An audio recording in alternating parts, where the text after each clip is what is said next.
시작합니다. 오케이. 6번아, 지금 오늘 내가 몸이 좀 안 좋아요. 몸이 안 좋아서 약간 내가 좀 처져도 분위기가 축축 처질 거예요. 수업 분위기가. 좀 양해해 주시기 바랍니다. 자, 오늘 하는 내용 보세요. 오늘 하는 내용 보니까 신라말에서 고려초. 한마디로 나말여초. 신라말, 고려초라고 하는 말의 줄임말이거든요. 실제로 사용하는 말입니다.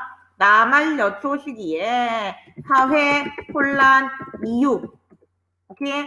새롭게 등장한 종교 혹은 사상, 요거에 대해서 초점을 맞춰서 수업을 할 거예요. 알겠죠? 자, 그러면 내가 여러분 곧 죽을 것 같으니까 혹시 교과서 대신 읽어줄 사람 있나요?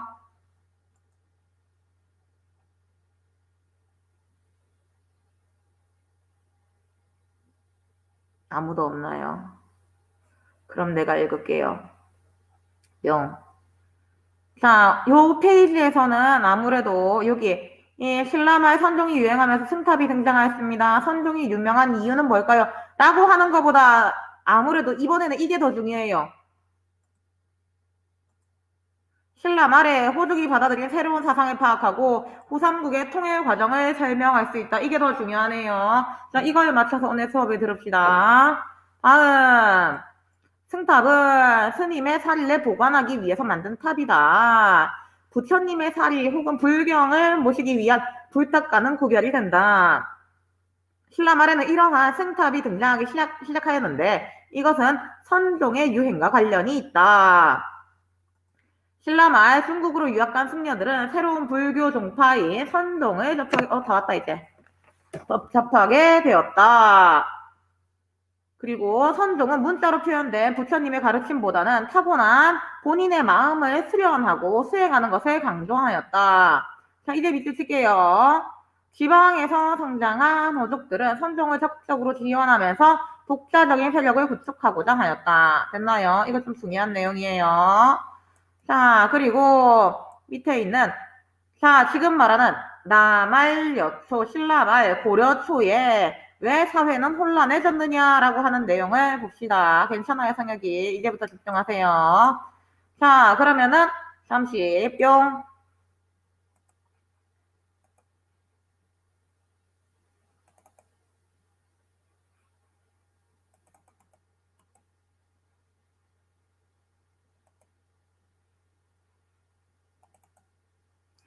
채팅방에다가 다시 올렸습니다. 32, 33, 34 수업을 내가 요약해 놓은 거예요. 자, 여기 너무 들쑥날쑥 돼 있어가지고 한눈에 보기 좋게 내가 요약을 해놨습니다. 원래라면은 여러분이 교과서 보고 이렇게 필기를 하면 좋다, 이런 식으로 요약을 하면 좋다라고 하는 걸 내가 한번 보여준 거예요. 볼게요. 자, 신라가 이제 망할 때가 된 거예요. 신라 망할 때쯤이 옵니다. 신라 망할 때 보면은 보통 나라가 망하려고 하면은 왕은 약해지고 귀족은 미친 듯이 날뛰고 왕도 죽이고 왕은 수없이 많이 바뀌고 그러다 보니까 농민들 챙겨주는 사람 한 명도 없고 농민들은 말라 죽고 착취당하고 막 그런 게 보통 반복됩니다. 자, 신라 말 상황도 똑같아요. 여러분 내가 이렇게 하면 여기 혹시 마우스가 보여요?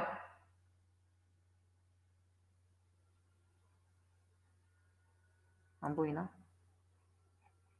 안 보여요. 오케이, 그냥 할게요. 자, 왕과 진골 귀족들이 살고 있었던 중앙에서는 나라 망할 때 어떤 상황이 일어나게 되었느냐.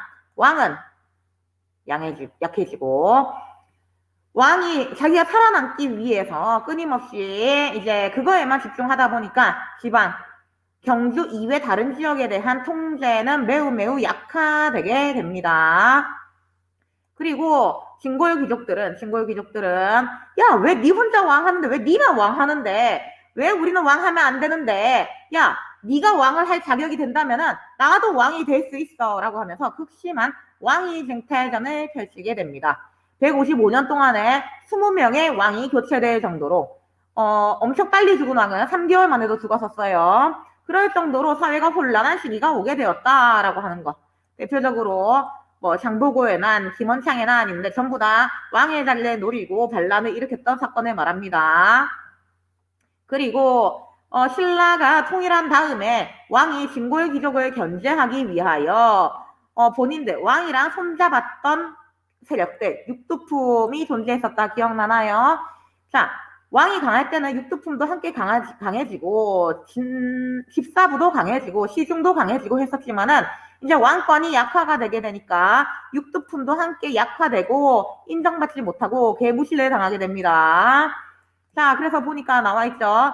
육두품이 임금님 이래서는 안 됩니다. 여왕님 이래서는 안 됩니다. 계속 이러한 상황이 반복되게 되면 신라는 망하게 될 것입니다. 라고 하면서 망하지 않도록 다양한 개혁 정책을 주장을 하지만은 무시당하였다. 받아들여지지 않았다. 그러니까 사람들이 에이씨 내 말 들어주지도 않는 신라 망해버려 라고 하면서 신라를 망하고 새로운 나라를 세우고 싶어 했던 권력자들 호족이랑 손잡기도 했었고 그리고 아휴 그래 다 필요 없다 그냥 난 내 혼자 알아 살란다 라고 하면서 은둔 생활 재치형 같은 사람들 하기도 했었고 나의 능력을 알아주는 곳에 찾아갈 거야 라고 해서 중국으로 떠나버리는 사람도 있었다 라고 하는 거 됐나요? 자 여러분 여기까지 내용 중에서 이해 안 되는 거 있으면 말하세요. 진도 나갈까요? 네, 나가겠습니다. 이렇게 중앙에서는 누가 왕이 되느냐, 누가 왕에 자리에 앉느냐, 누가 권력이 있어서, 누가 군사력이 있어서, 누가 계략을 잘 꾸며서 왕이 되느냐, 라고 하는 거에만 관심을 갖고, 국가가 완전 미치고 파탄나고, 농민들이 말라 죽는 거에는 관심이 1도 없었어. 그러다 보니까 지방에서는 못된 탐관오리들이, 진골 귀족들이 영토를 끊임없이 넓히고 남의 토지를 빼앗습니다. 농민들의 끊임없이 수탈하였다라고 하는 내용이 나와 있습니다. 그리고 또 농민들은 여러분 사실 농민들이 세금을 내는 이유는 국가가 본인들을 보호해주기 때문에 세금을 내는 겁니다. 여러분 지금 같은 경우에도 국가가 경찰, 군인 이런 거를 유지를 하잖아요. 군대 이런 걸 유지를 하잖아요. 그러니까 우리가 어떻게 보면은 좀 더 안전하게 범죄에서 좀 멀리 지낼 수 있는 거란 말이에요. 평화롭게 지낼 수 있는 거란 말이에요. 똑같아요. 이때 통일신라 시대 때도 농민들이 세금을 내는 대신 국가 권력에 의해서 보호를 받고 위협으로 안전해질 수 있었던 거였는데 이때는 국가가 농민들을 보호해주고 백성들을 보호해주려는 조치를 하나도 펼치지 않게 돼요. 심지어는 국가 소유, 왕 소유의 군대가 하나도 없어지게 됩니다. 그래가지고 도둑들은 들끓게 되고 일본에서 넘어오는 해적들이 끊임없이 해안선에 침범하면서 사람들이 죽임을 당하고 이게 반복되게 돼요. 그러니까 농민들이 계속 내가 같은 자리에서 우리 마을에서 계속 살게 되면은 내가 주소지가 파악이 되다 보니까 천주는 계속 신라 출랑문서를 만들잖아.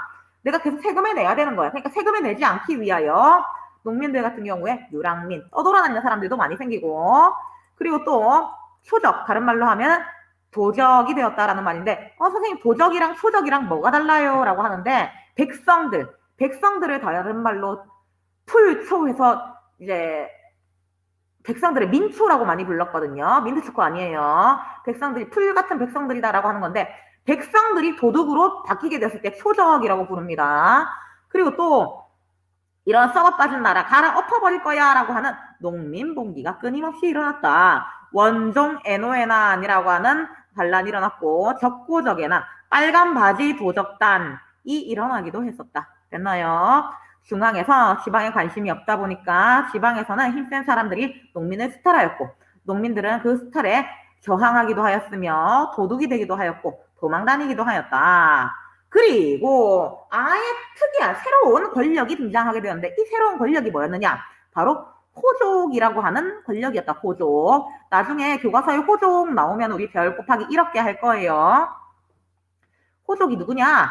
완전 기존에 없었던 새로운 애들이에요. 얘들은 무슨 출신이 있느냐 하면은 얘들은 사실 왕위 다툼에서 패배해서 지방으로 내려가게 된 진골귀족 혹은 신라의 군인이나 촌주 출신 그리고 또 해상무역으로 성장한 다른 나라와 무역을 통해서 경제적으로 엄청나게 성장한 사람들 그리고 또 도둑들 출신 이런 사람들이 있었다라고 하는 거 얘들이 등장할 수 있었던 배경은 뭐냐 국가가 더 이상 백성들을 지켜주기 못했기 때문에 백성들은 자기 스스로를 지켜야 돼요. 하지만 자기가 자기 스스로를 지킬 수 있는 사람은 잘 없단 말이에요. 그때 무력, 힘, 군사력, 전투력이 높은 사람들이 등장을 합니다. 그 사람들이 뭐라고 하느냐?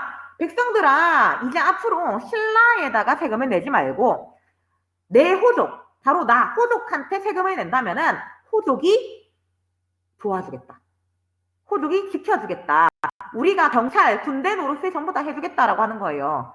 왕한테 세금 뺏기면 뭐하노? 왕은 백성들이 어떻게 위험한 상황에 있는지 도와줘야 되는지 생각도 안 하는데. 하지만 호족이라고 하는 권력은 자기랑 같은 지역에 살고 있는 사람이었기 때문에 자기를 계속 도와줄 수 있다라고 하는 믿음이 갈 수 있는 거지. 그래서 호족은 이 떠돌아다니는 백성들을 모아다가, 그리고 또 보호를 필요하는 백성들을 모아다가 그 사람들한테 세금을 거두면서 자기의 독자적인 권력을 만들게 됩니다. 나와있죠? 새로운 세력이 성장하게 되었다. 스스로를 이렇게 성 만들어가지고 자기 지역만 보호하는 거예요. 남의 지역 관심 없습니다.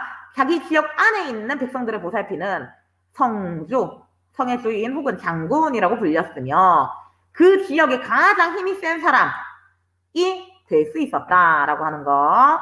자, 그런데 이 호족. 자, 호족이 뭔 말인지 알겠나요, 여러분? 호족 엄청 중요한 거니까 이 개념 잘 이해해야 돼요. 자, 호족 이해됐으면 네 해주세요. 오케이, 네, 했습니다. 자, 이 호족들은 사실 뭐가 제일 많은 사람들이냐면은 사실은 군사력이 제일 많은 사람들이야. 군사력. 힘이 센 사람들이란 말이야. 그러니까 사실 여러분 그런 거 있잖아요. 경찰. 이거는 안 좋은 예인가?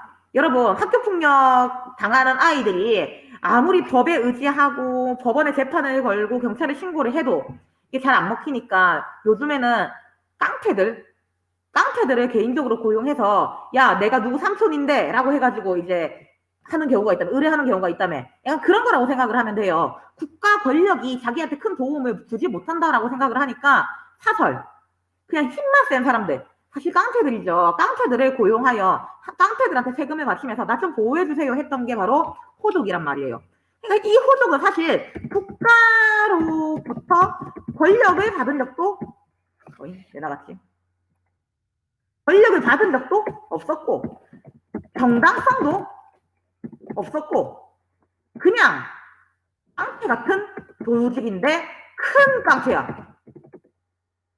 마피아 같은 존재라 생각하세요. 한반도에 마피아가 엄청 많았단 말이에요. 서로의 영역을 침범하지 않으면서 자기한테 무릎 꿇는 사람들한테는 겁나 잘해주는 그런 여러분 호족들이 계속 존재를 했단 말이야. 근데 얘들은 사실 합법적이지도 않고 정당성도 없었단 말이야. 국가한테 인정받지는 못했지. 그러니까 어떻게 보면 손가락질 받을 수도 있는 거잖아요. 그렇죠? 그러니까 일부러 얘들이 고민을 합니다. 호족들이 고민을 해요. 어떤 고민을 하느냐? 내가 어떻게 하면 정당성을 가질 수 있을까? 내가 어떻게 하면 합법적이라고 인정을 받을 수 있을까? 여러분 전쟁을 할 때도 명분이 중요하다고 하잖아요. 그냥 네가 내 마음에 안 드는데 나 네 죽여야 되겠다 해가지고 싸움하거나 전쟁하는 거는 그건 국제사회로부터 비판해왔습니다. 그러니까 합법적이고 정당성을 얻기 위하여 호족이 손을 잡았던 게 바로 첫 번째 선종이었고 두 번째 풍수지리설이었습니다. 선종 같은 경우 선종의 특징이 무엇이었느냐? 선종은 누구나 마음속에 부처가 있다라고 주장을 해요. 그러니까 잘 배운 사람, 공부한 사람, 지위가 높은 사람, 부처님의 말씀을 꾸준히 듣는 사람, 기부를 많이 한 사람만 부처가 될 수 있는 게 아니라 누구든지 꾸준한 수행, 참선, 기도, 수련을 거치다 보면은 내 마음에 있는 부처님이 눈에 뜨게 되면서 내가 깨달음을 얻고 나도 부처님이 될 수 있다. 이 세상에 살고 있는 모든 사람이 전부 다 누구나 부처가 될 수 있다. 라고 하는 거를 주장하자. 깨달음만 얻어야 돼요. 그러니까 이 선종이랑 손잡았던 호족들, 이 정당성을 얻을 수 있는 거예요. 왜? 절대 서울, 경주에 있는 왕만 정당한 거 아니다. 그들만 배우고 돈 있고 권력 있고 신분 타고난 그 사람들만 권력 있는 거 아니다. 누구나 부처가 될 수 있듯이 누구나 호족이 될 수 있고 누구나 왕이 될 수 있다라고 하는 걸로 연결이 되는 거예요. 오케이? 누구나 가능하다. 뭐만 하면은 깨달음만 얻으면 이라고 하는 거랑 누구나 가능하다. 누구나 백성들의 보호할 수 있는 능력이 갖춰진다면은 누구나 호족이 될 수 있다라고 하는 걸로 정당성, 명분을 얻게 되었다. 라고 하는 거예요. 뭔 말인지 알겠죠? 그리고 또 풍수지리설하고도 손을 잡습니다. 풍수지리설. 풍수지리설은 왜 인기가 많았었느냐? 풍수지리설은 산과 강의 위치, 타고난 지형지리, 지리적인 조건이 에다가 집을 어디에 만드느냐, 무덤을 어디에 만드느냐라고 하는 거를 두고 집과 무덤의 위치가 살아있는 사람의 운명에 영향을 준다라고 하는 게 풍수지리설입니다.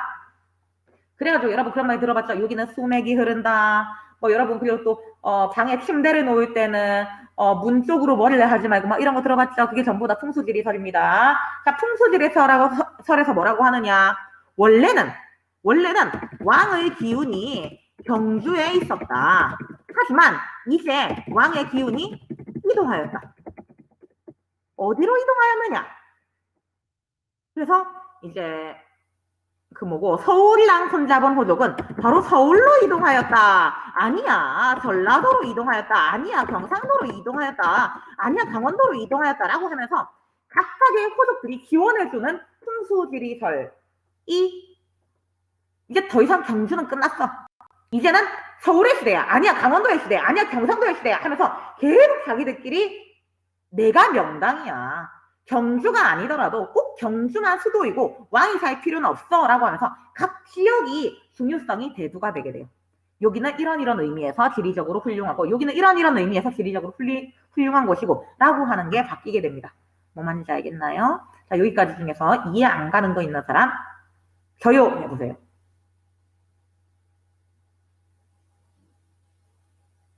없나요? 자, 그러면 우리 뭐 보느냐? 우리 다시 교과서 볼게요.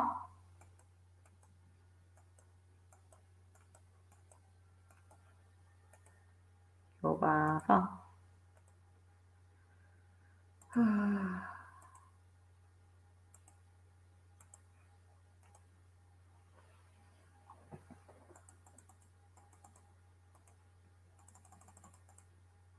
이렇게 읽을게요. 자, 신라 말에 사회혼란은 왜 나타났을까? 통일 이후에 신라 왕실은 진골 귀족의 세력을 억누르며 강력한 왕권을 추구하였다. 대표적인 사람 문무왕, 신문왕 막 이런 사람들이 있었다. 자, 이에 불만을 가진 진골 귀족들은 야, 같은 진골인데 왜 니만 왕 하는데 나도 진골 귀족인데 나도 왕 할래.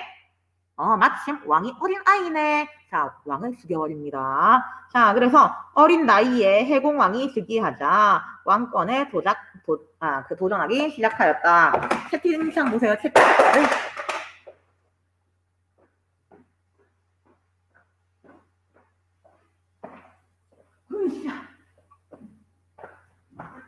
채팅창 보세요. 채팅창에 필기 좀 할게요. 으쌰. 여러분, 신라의 역사는 총 3등분을 3등분을 할 수 있습니다. 자, 첫 번째는 신라 상대예요. 상대. 신라 상대는 통일하기 전까지 왕권 강하고 왕권이 약하고 귀족이 강하던 그 시기. 이게 바로 신라 상대입니다. 자, 두 번째가 바로 신라 하대예요. 신라 하대. 신라 하대는 통일한 이후 시기를 의미합니다. 자, 또 다른 특징도 있어요. 하대가 아니고 중대. 이번은 신라 중대예요. 중대. 상중하 이러거든요. 자, 신라 중대는 통일 이후 시기예요. 그리고 이때 또 다른 특징이 뭐냐? 신라 중대의 왕은 반드시 무열왕. 그러니까 김춘추의 자손만 왕이 되었다. 여러 명의 진골 귀족 중에서도 반드시 무열왕 김춘추의 자손만 왕이 되었다라고 하시는 거 기억하시면 됩니다. 왜 나간 애들이 안 들어오지? 뭐지?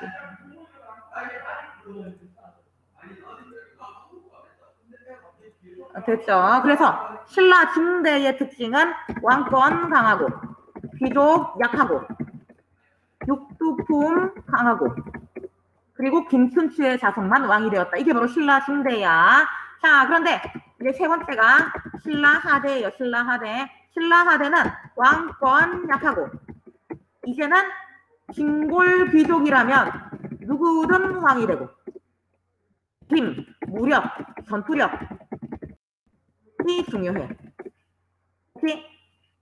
그리고 귀족이 강하고 농민 착취하고 이 시기가 신라 하대예요. 신라 하대 있다가 이제 신라가 망하게 되는 거예요. 여러분 반의 단톡에다가 엄혜성 어디 갔니? 끄어버린다 라고 전해주세요. 엄혜성 끄어버린다. 엄혜성 돌아와. 그러하였다. 자, 그래서 무열왕의 자손이었던 마지막 자손이었던 해공왕이 살인을 당하게 되고, 자, 이제 밑줄 칩니다. 극심한 왕위 쟁탈전이 전개되어 155년 동안에 20명의 왕이 교체되었다.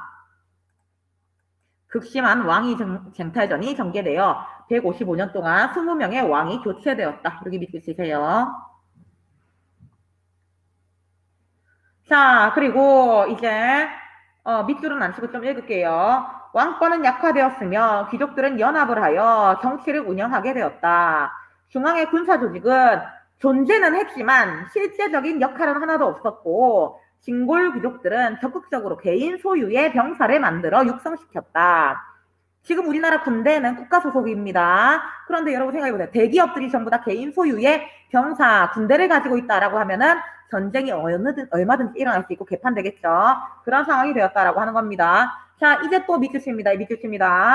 육두품 세력은 여러 개혁안을 건의하였지만 받아들여지지 않았다. 육두품 세력은 여러 가지 개혁안을 건의하였지만 받아들여지지 않았다. 자, 이제 밑줄 안 치고 볼게요. 이에 일본은 지방에서 성장하고 있던 호족과 연대하여 새로운 사회를 건설에 모색하였고 최치영 같은 사람들은 정치를 떠나 은둔 생활, 혼자 숨어있는 생활을 하기도 하였다. 됐나요? 자, 여기까지 내용 중에서 혹시 질문 있으면 네 하세요.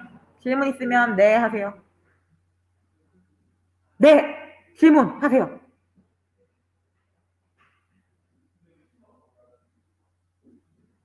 네!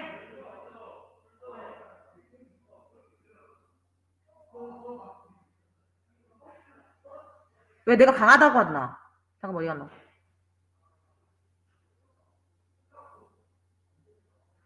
약하지? 약하죠? 맞아요. 위에도 그렇게 적어놓은 것 같은데. 귀족, 내가 말하는 귀족은 진골 귀족이에요. 진골 귀족. 육두품은 높은 귀족이 아니라 낮은 하급 귀족이에요. 그래서 내가 귀족이라고 말할 때는 반드시 진골 귀족을 의미합니다. 진골 귀족. 됐나요? 오케이. 다음. 또 질문 있나요? 질문하세요. 이제 질문 없나요? 자, 다음 넘어갈게요. 하세요. 네, 질문.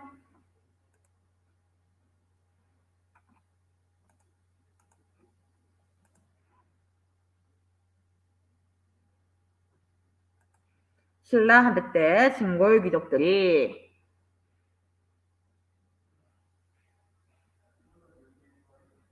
왕이 되면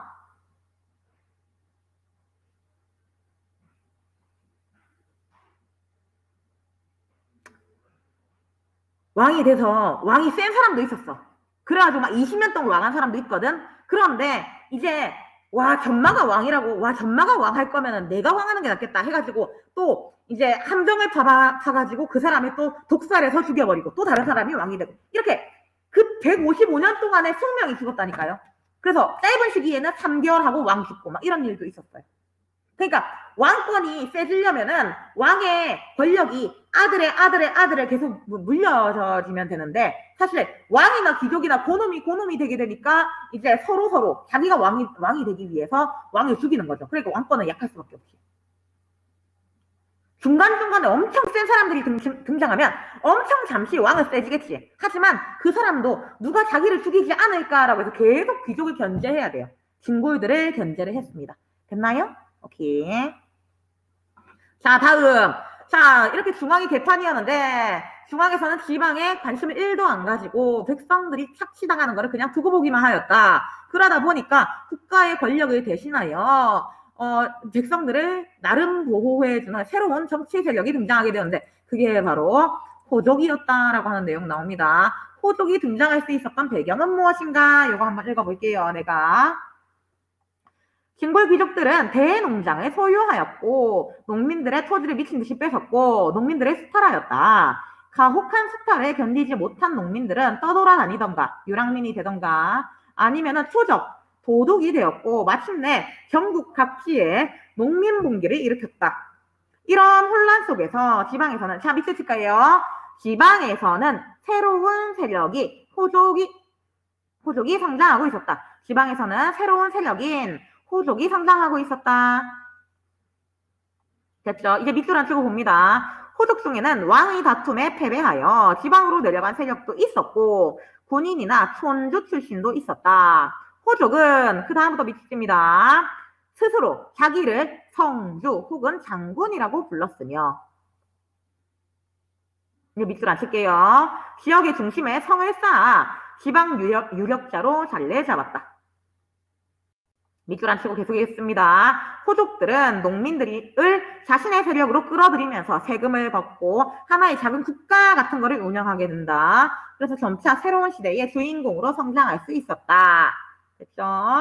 다음 교과서 33페이지의 밑에 선종과 풍수지리설은 왜 유행하였는가 나와 있습니다. 아까 설명했어요. 선종은 누구나 왕이 될 수 있다. 누구나 부처가 될 수 있다. 라고 하는 것과 연계하여 호족들한테 계속 큰 지원을 받을 수 있었고 풍수지리설을 통해서 이제 경주의 운명은 끝났다. 신라의 운명은 끝났다. 새로운 시대가 왔다라고 하는 이론이 등장하게 되었다라고 했습니다. 교과서 볼게요. 선종은 경전, 이론, 교리를 중요하게 생각했던 교종과는 달리 이제 밑에 칩니다. 참선과 수행을 강조하였다.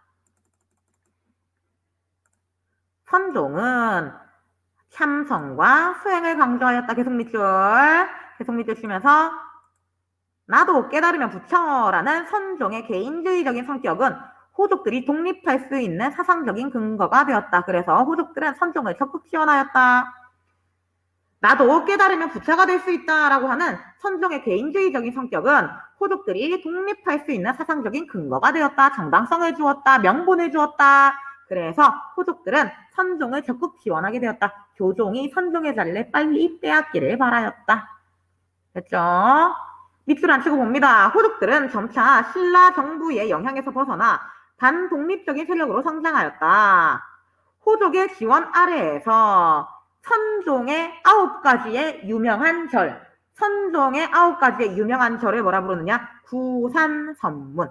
전국에 있는 9개 산에 선종의 사찰이 들어섰다라고 하는 거 비롯한 선종사원이 들어섰다. 선종사원에서는 금동불이 아닌 철부를 조성하였다. 아니 선생님 왜 철로 부처님 상을 많이 만들었나요? 밑에 생각톡톡에 나와 있으니까 나중에 읽어보세요. 한편 믿으십니다. 신라 말에는 도선, 사람 이름이에요. 등 선종 승려들에 의해서 풍수지리설도 유행하였다. 신라 말에는 도선 등 선종 승려들에 의해 풍수지리설도 유행하였다. 밑줄 안 치고 있습니다. 신라인들은 경주를 국토의 중심에 둔 영토관을 가지고 있었으나 풍수지리설의 영향으로 지방의 지리적 중요성을 생각하게 되었다. 거기 밑에 쓸까요? 풍수지리설의 영향으로 지방의 지리적 중요성을 풍수지리설의 영향으로 경주만 대빵이 아니구나. 어디든 수도가 될 수 있다. 새로운 국가가 등장할 수 있다라고 하는 지리적 중요성을 생각할 수 있었다. 밑줄 안 치고 볼게요. 선종의 구산 사찰도 풍수지리설을 근거로 하여 지방에 자리 잡았다. 됐죠? 자, 여기까지 안 가는 거 있는 사람 질문하세요. 여기까지 이해 안 되는 거 있는 사람 질문?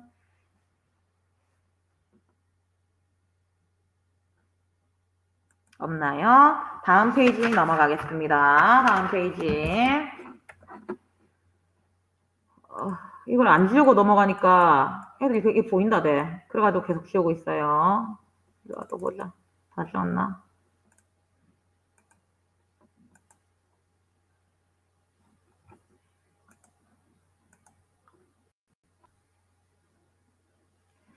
자, 다음 내용 나와 있어요. 다음 내용이 뭐냐? 후삼국시대는 어떻게 시작되었느냐라고 하는 거 나와 있습니다. 여러분 잘 알 거예요. 원래 삼국시대는 고구려, 백제, 신라의 삼국시대입니다. 하지만 이것을 신라가 통일한 통일신라시대가 오게 되었고, 그때 말했었어요. 신문왕이나 문무왕의 민족융합정책이 성공적이지 못했다라고 하는 증거가 바로 여기 있는 후삼국시대가 다시 오게 되었다. 신라의 중앙 통제력이 약해지게 되니까 사람들이 야 통일신라는 개뿔 나는 고구려의 후손이야 나는 백제의 후손이야 라고 하면서 통일신라에서 갈라져 나오게 되었다라고 하는 내용 나옵니다. 자, 본문 볼게요. 10세기에 들어서 독자적인 정권을 수립한 호족도 나타났다. 일부 지역만 다스리는 데에서 넘어가 더 넓은 영토를 왕과 같은 권력을 휘두르며 다스리는 사람이 등장하였다. 대표적인 사람 견훤, 궁예가 있었다. 자, 견훤은 완산주, 전주에 도읍을 정하고 후백제를 건국하였다. 견훤 동그라미 후백제 건국 밑줄. 견훤 동그라미 후백제 건국 밑줄.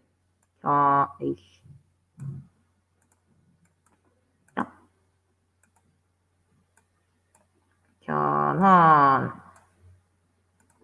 후백제 건국 밑줄. 자, 그리고 중요한 내용 나와 있네요. 밑에 쓸게요. 견훤은 중국, 거란 등과 외교 관계를 맺으면서 정권을 안정시켜 나갔다. 예전 교과서에는 이런 내용 안 나와 있었거든요. 자, 추가된 좋은 내용 있습니다. 아니 도대체 견훤은 어떤 능력이 뛰어났길래 국가를 세울 수 있었느냐? 외교적인 능력이 그렇게 뛰어났대요. 함부로 후백제를 없앨 수 없었던 이유는 국가적인 외교 능력이 워낙 뛰어나가지고 이제 다른 나라로부터 지원을 잘 받았다고 합니다. 다음 또 누가 나오느냐? 지금 미르기니라라고 하는 금마. 자, 궁예가 나옵니다. 궁예는 그리고 또 무엇을 건국하였느냐? 후고구려를 건국하였다. 고려 아닙니다. 후고구려예요. 후고구려를 건국하였다. 궁예는 자신의 이 세상을 구원하러 온 미륵불을 다른 말로 하면은 미래에 올 부처님, 미래에 오기로 약속한 부처님이거든요. 자, 그래서 자기가 부처님, 살아있는 부처라고 하는 거예요. 라고 자처하였고 왕건 등 호족 세력을 보섭하면서 세력을 확장하였다. 이로써 후삼국시대가 시작되었다. 이 궁예라고 하는 사람은 그럼 도대체 어떤 능력이 뛰어났길래 나라를 세웠습니까? 카리스마가 장난 아니었대요. 그 가만히 서 있는데도 존재감 카리스마가 장난이 아니었기 때문에 국가를 세울 만한 능력이 있었다. 하지만 여러분 카리스마라고 하는 것은 나라를 세울 수는 있겠지만은 종교를 만들 수는 있겠지만은 나라를 다스리는 데에는 큰 의미가 있다 없다? 없다. 나라를 다스리려면은 행정 능력, 머리가 있어야 된단 말이에요. 하지만 궁예는 계속 나라 세운 다음에도 본인의 그 강력한 카리스마 그거 하나 가지고만 휘두르려고 하다 보니까 결국 왕건한테 자리를 뺏기게 된 거다라고 하는 거예요. 밑에 볼게요. 통학 출신, 개성 출신의 호족이었던 왕건은 메모할게요. 이것도. 자, 왕건은 나주 지역을 장악하면서 궁예의 신임을 얻게 되었다.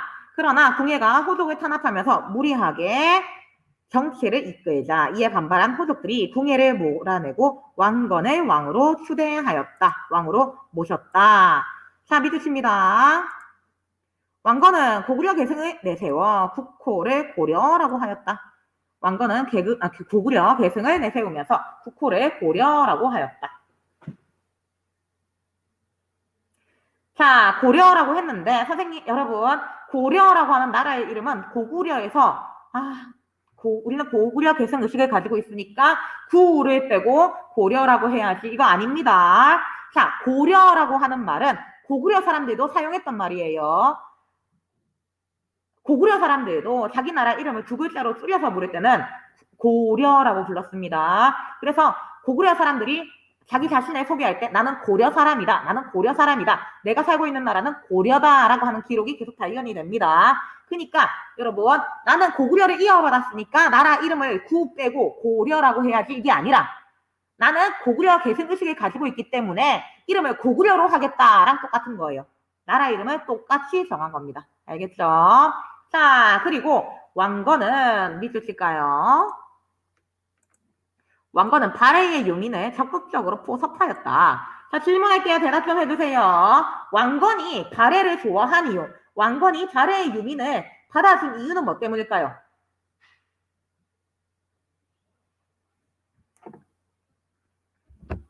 말갈머.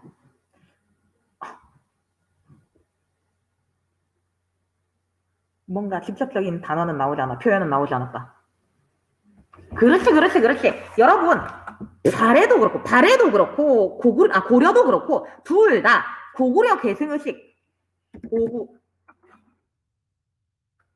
고구려 계승의식을 갖고 나라를 만들었다. 그렇기 때문에 이들은 본인들, 고려와 발해는 자신들을 형제국이라고 생각했다.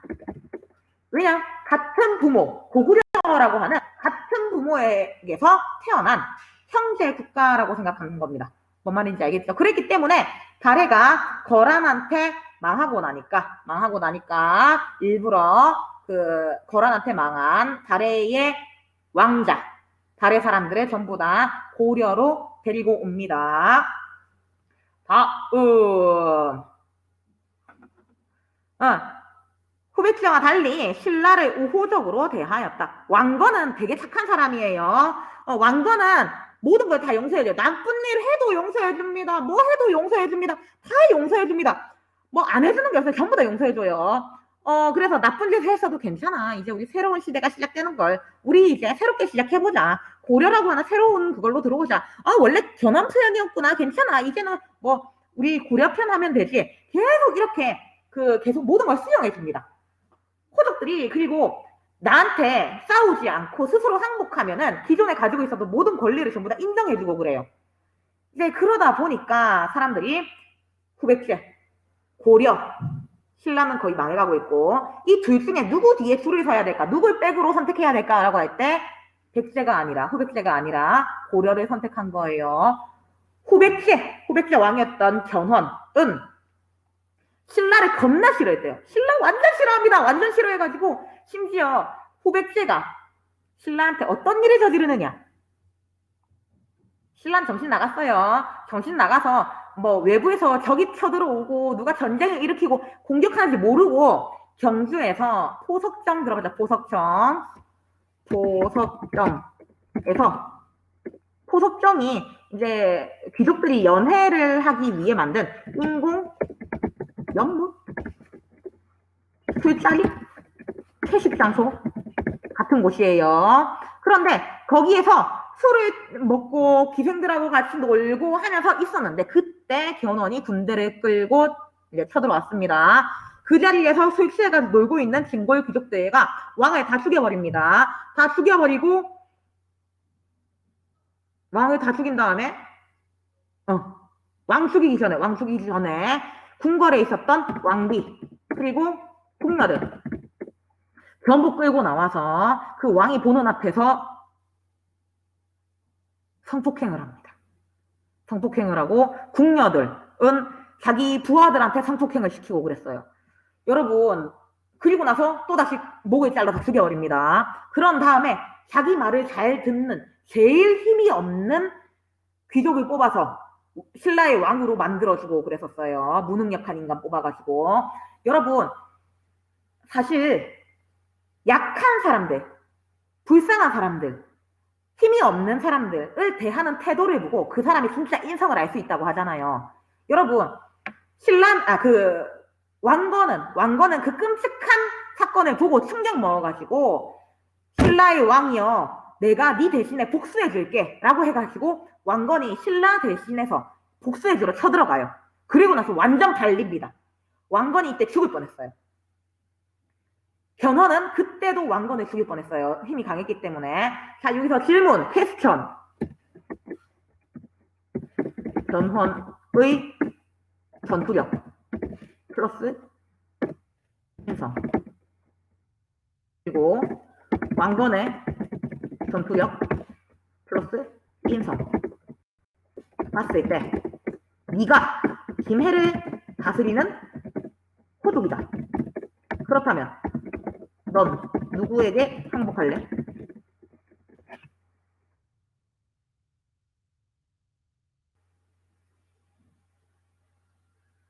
그래. 사실 그렇잖아요. 여러분, 견훤 미친놈이에요. 남편 보는 앞에서 무슨, 맞죠? 완전 미친놈이 범죄를 저지른 거예요. 사람들이 견훤을 무서워하고 두려워하기는 하지만, 와, 씨, 내가 전마가 다스리는 나라에 갔다가는 진짜 완전 망하겠다라는 생각밖에 안 해요. 그래서 오히려 그 사건을 보고 사람들이 왕건한테 스스로 숙이게 됩니다. 그래서, 그래, 왕건, 전마 정도의 인성이라면은 왕이 돼도 괜찮아. 새로운 나라를 세우더라도 그 사람들의 그 훌륭한 인성으로 보듬어 줄 거야 라고 사람들이 전부 다 믿는 거야. 결국 신라는 왕건의 인성을 믿고 전투를 하지도 않고 전쟁하지도 않고 공짜로 나라를 갖다 바칩니다. 그리고 여러분, 원래 남의 눈에서 눈물 낸 사람은 자기 눈에서는 피눈물 난다고 하죠. 견훤, 그 잔인한 견훤, 자식 농사 망했습니다. 자식 농사 망해가지고 자식들이 서로 자기가 왕이 될 거야, 자기가 왕이 될 거야 하다가 자기 아빠 납치 감금, 그리고 아빠가 예뻐하던 막내 아들 죽여버려서 살해. 이런 식으로 후백제 안에서 왕위 쟁탈전이 일어나게 되면서 견훤은 완전 뒷방늙은이 신세가 되었고, 아들한테 살해 위협을 당하는 견훤이 결국 누구를 찾아갈게요?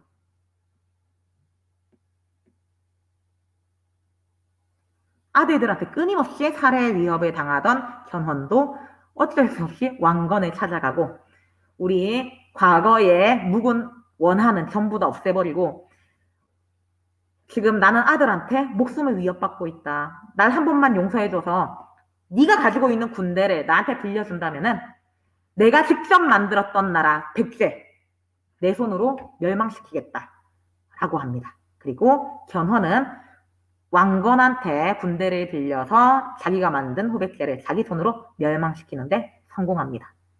됐나요? 결국 그렇게 되면서 후백제는 후고구려는 후삼국시대는 통일하게 되었다. 됐나요? 오잉? 잠깐만. 종친 거 아니야. 5분 남았어. 5분 남았어.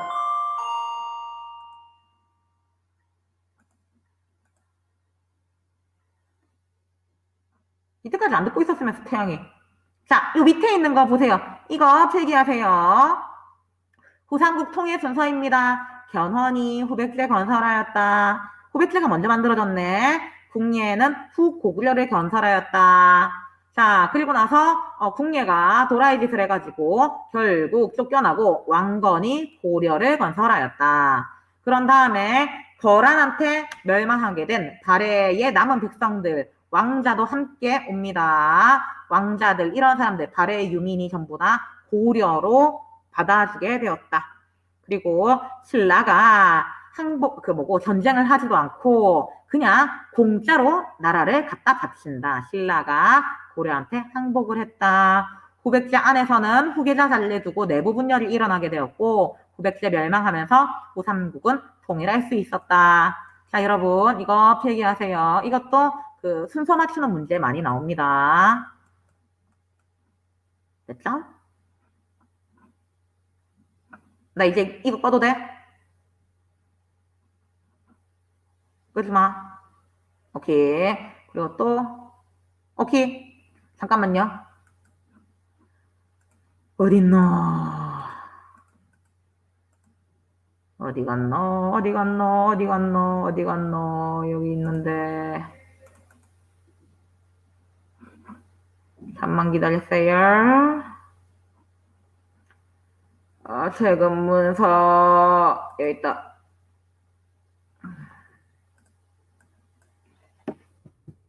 얍, 얍, 얍, 얍, 얍, 얍.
오늘 수업 잘 들었습니다, 여러분. 안녕.